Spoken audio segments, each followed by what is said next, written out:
Nouvel épisode dans la crise diplomatique entre la France et l'Algérie. Ce lundi, Alger annonce dans un communiqué refuser une liste de noms d'une soixantaine d'Algériens expulsés que la France lui a soumise il y a quelques jours. Les autorités algériennes ont décidé de ne pas donner suite à la liste soumise par les autorités françaises.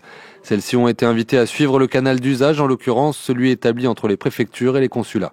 La riposte de Paris n'a pas traîné. Dans une publication sur le réseau social X, le ministre de l'Intérieur Bruno Retailleau a promis une réponse graduée. Je regrette que l'Algérie refuse d'appliquer le droit international. Comme l'a décidé le comité interministériel sous la présidence du Premier ministre, une riposte graduée sera engagée.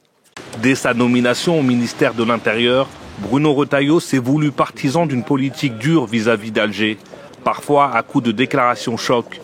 Comme samedi, lorsque dans un entretien au journal Le Parisien, il menace de démissionner si Paris cède sur le dossier algérien. Fin février, c'est le Premier ministre François Bayrou qui menace de dénoncer l'accord de 1968 dans un délai de 6 semaines si l'Algérie ne reprenait pas ses ressortissants en situation irrégulière. Depuis plusieurs mois, les relations entre la France et l'Algérie ne cessent de se dégrader.